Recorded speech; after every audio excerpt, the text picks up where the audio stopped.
в эфире «Настоящее время. Итоги» с Юлией Савченко из Вашингтона. И сегодня в выпуске. Кадыринг – новое слово в российском политлексиконе. Митинги в поддержку чеченского лидера в Чечне и не только. И битва гигантов в интернете. А также как сидят на Руси и какими выходят из тюрем. Каждый четвертый мужчина-россиянин был или является заключенным. Все это в ближайшие полчаса в программе «Настоящее время. Итоги». Специальный гость нашего эфира сегодня – глава организации «Русь сидящая», журналист Ольга Романова.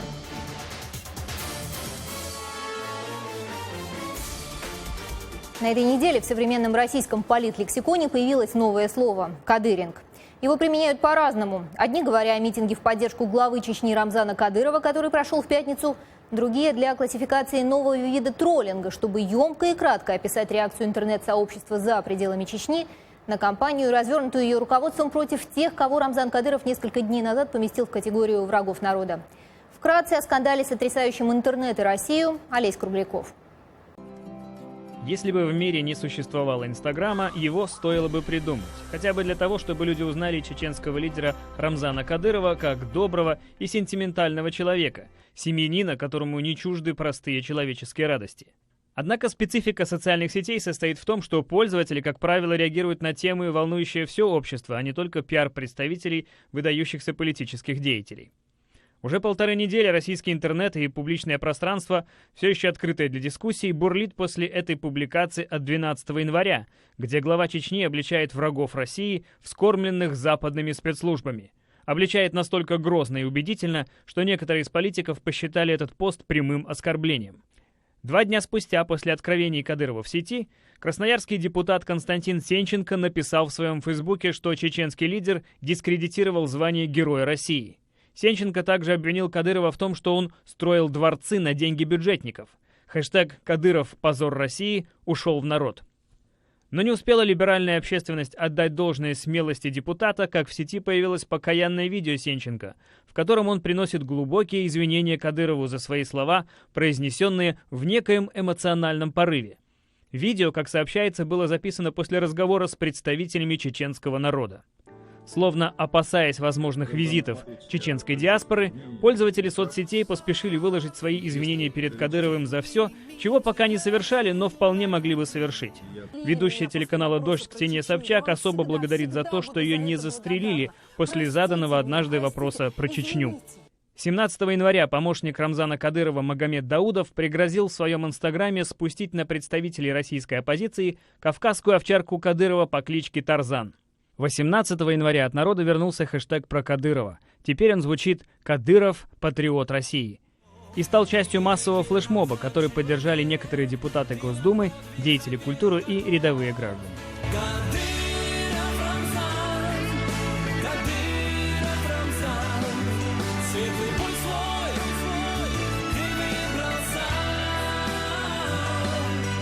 А в пятницу в Грозном прошел митинг в поддержку главы Чечни под заранее утвержденными лозунгами, среди которых были такие: «Долой провокаторов, сынов сатаны», «Кадыров – опора страны» и «Совет тебе, гражданин, простой, с 5-й колонной рядом не стой».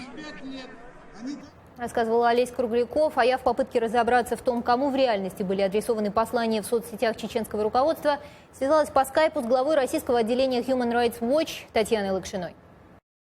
Эти материалы чеченского руководства, содержащие угрозы критикам, внешним критикам, находящимся не в Чечне, а, собственно, в метрополии, с моей, по крайней мере, точки зрения, в первую очередь обращены как раз не вовне, а внутрь Чечни. То есть это даже не столько реальные угрозы конкретным людям, конкретным критикам Рамзана Ахматовича Кадырова и его команды, а очень мощный посыл чеченскому обществу. Я хозяин, у меня власть, моя власть так же сильна, как была, ничего не пошатнулось, я всемогущ, я здесь хозяин. Мне, честно говоря, кажется почти несомненным. Ну, потому что если всерьез задуматься, вот, предположим, Игорь Александрович Каляпин, глава сводной мобильной группы правозащитных организаций в Чечне, которому в своем посте на Инстаграме, в частности, угрожает второй человек в Чеченской Республике, главный заместитель Рамзана Кадырова Даудов. Можно ли Игоря Каляпина реально напугать подобной едва завуалированной угрозой со стороны Даудова? Честно говоря, нет. В конце концов, в связи со своей деятельностью в Чечне господин Каляпин получает угрозы очень серьезные, очень весомые, уже очень давно. Даже не год и не два. И все равно из Чечни не уходит.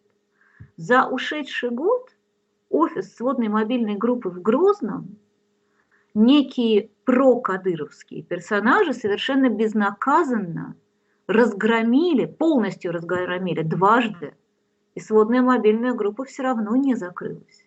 А это уж, согласитесь, крайне жесткий уровень преследований. И вот человек, который руководит сводной мобильной группой, ну что, он неожиданно подожмет хвост и убежит в ответ на вот такой хамский пост Даудова в Инстаграм? Да нет, конечно. И поэтому я, правда, ничуть не сомневаюсь, что это сигнал внутрь Чечни, что это посыл чеченскому обществу, не неким внешним критикам, что вот если вы думаете, что мы тут позволяем безнаказанно себя критиковать, то вот вы поймите, что мы вообще их всех уже перебили, но мы тут в демократию вынуждены играть. Таня, и на этом фоне в Чечне проходят флешмобы и митинги в поддержку Рамзана Кадырова. Это такая реальная реакция части общества на то, что происходит? Или сконструированная реальность, которую хотят продемонстрировать представители чеченского руководства? В прессу уже утек документ, который фактически является разнарядкой, бюджетником от правительства Чеченской Республики, где указывается, сколько человек учреждения бюджетные должны поставить на митинг, сколько человек должно держать плакаты, и какие плакаты, какой лозунг должен держать каждый третий, какой лозунг должен держать каждый четвертый. Приведен список лозунгов для того, чтобы не было никакой самодеятельности, и люди знали, что писать на плакатах. Ну, честно говоря, в этой ситуации остается только предположить, что все-таки это мероприятие не добровольное. Таня, публично очень мало говорят о том, что происходит в Чечне. Это связано с повальным страхом или все-таки какой-то процент чеченского общества откровенно и реально поддерживает Рамзана Кадырова? Конечно, в Чечне есть люди, которые реально поддерживают Кадырова. Никто этого не отрицает. Есть люди, которые не поддерживают Кадырова и которые об этом говорят. Но они не говорят об этом публично. Или пока не говорят об этом публично. А когда они осуществляют попытки заговорить публично, то их ждет наказание. Но вот это вот мы видели, в рамках кампании по публичному унижению. Человек высказывается критично в отношении власти, его демонстративно на публику наказывают. Почему публичное унижение? Потому что, конечно, для чеченца во главе угла стоит честь. И честь – это дороже, чем жизнь. И очень страшно потерять лицо. И вот такое унижение, когда с тебя снимают штаны с мужчин, выставляют тебя в таком постыдном положении, оно совершенно непереносимо. И, конечно, на этом месте люди предпочитают молчать, потому что они ведь понимают, это им сигнал, это может быть с любым из вас. Даже если вы считаете, что вы тут рассуждаете анонимно, вас найдут, вас таким образом накажут. И это, конечно, провоцирует людей на то, чтобы не критиковать власть публично, на то, чтобы сдерживать свое недовольство. Но, с другой стороны, это вызывает дикую фрустрацию, дикий антагонизм, потому что никто не может себе позволить такое сделать с человеком. Это была глава Human Rights Watch в России Татьяна Лакшина в эфире программы «Настоящее время. Итоги». Дальше говорим о том, как каждый четвертый мужчина в России попадает за решетку и какими россияне выходят из тюрем. Мы говорили о реакции в Британии и Европе на это в Париже. Пытался бы никому советовать.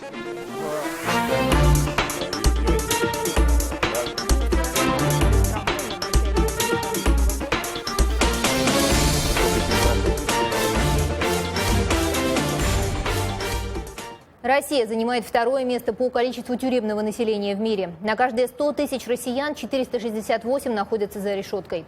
Это, впрочем, не рекорд. Лидируют в списке стран Соединенные Штаты, где на 100 тысяч граждан приходится 698 заключенных. Сразу за Россией в этом списке следуют Иран и Мексика. Российские активисты и правозащитники при этом утверждают, что главное – это не сколько, а как и за что сидят в России. Вкратце об этом Вадим Оленичев. Возможно, ни в одной национальной культуре образы тюрьмы и неволи не занимают такого значительного места, как в российской. Об этом говорят правозащитники, которые на себе испытали молох пенитенциарной системы России. Общественная организация «Русь сидящая» существует на пожертвования и объединяет правозащитников, адвокатов, журналистов и бывших несправедливо осужденных узников тюрем. Как утверждают ее активисты, за решеткой по тем или иным причинам уже побывал каждый четвертый россиянин мужского пола. Вина 30% от общего числа заключенных так и не была доказана, но во многих случаях это и не требуется. По данным Руси сидящей, в 1955 году в тюрьмах и лагерях СССР содержались 9,5 миллионов заключенных.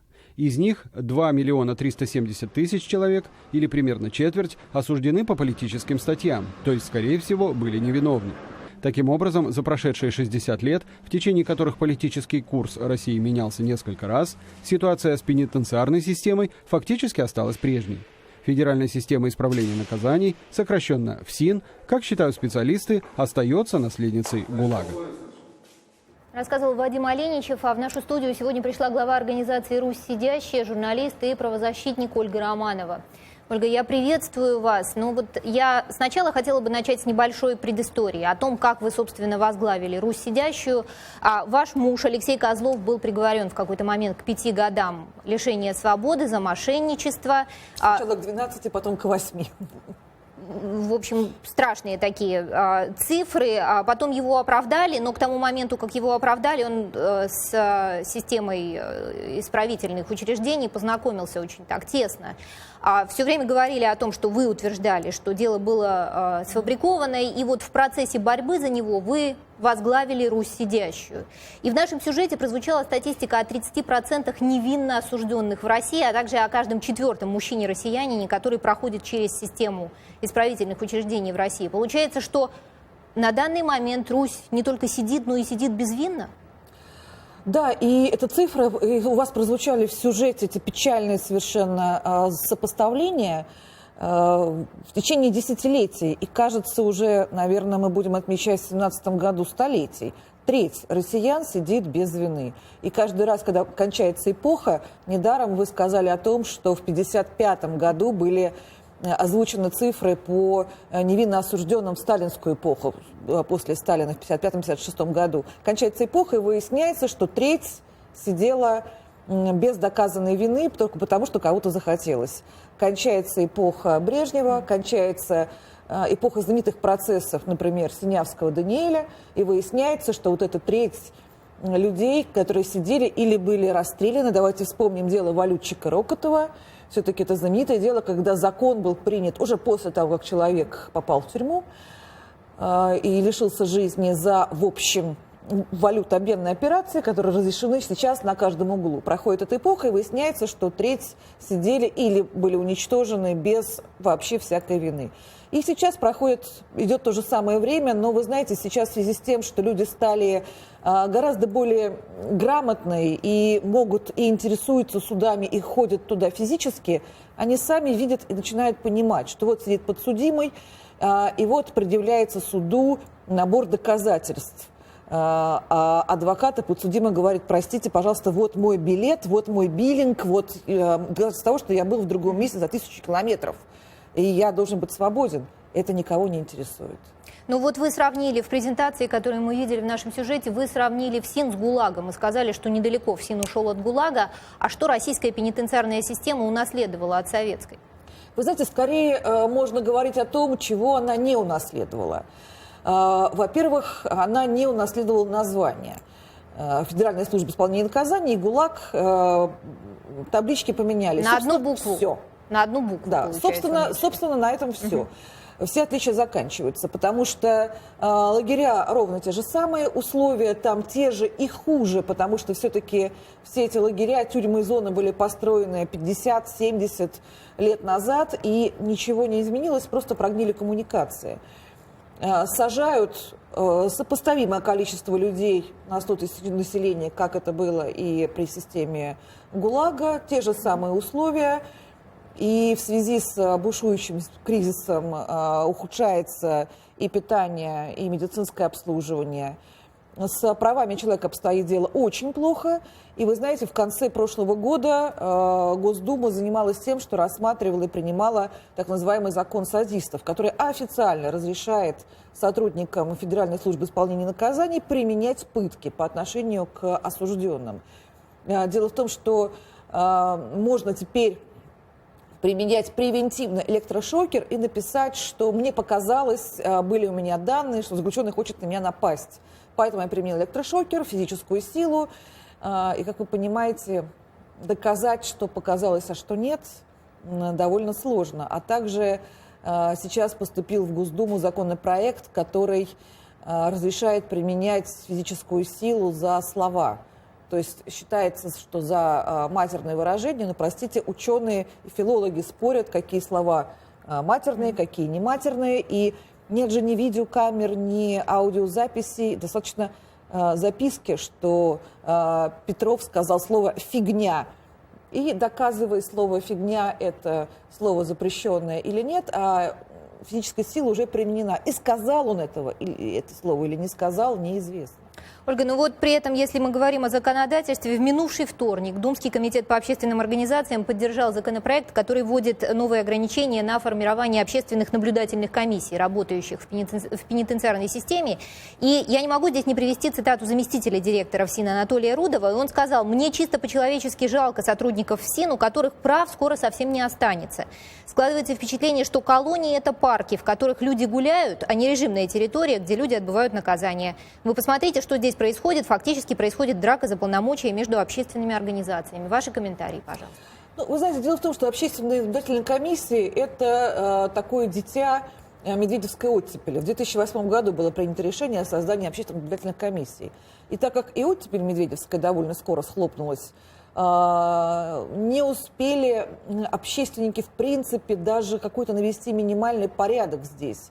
Наверное, только в Москве ОНК действительно действует, но это последний год, потому что по закону больше 2 сроков нельзя занимать места в этих комиссиях, и все известные московские правозащитники, которые реально бились за улучшение условий содержания в тюрьме, такие как Зоя Светова, Анна Каретникова, Андрей Бабушкин, они будут вынуждены покинуть комиссию.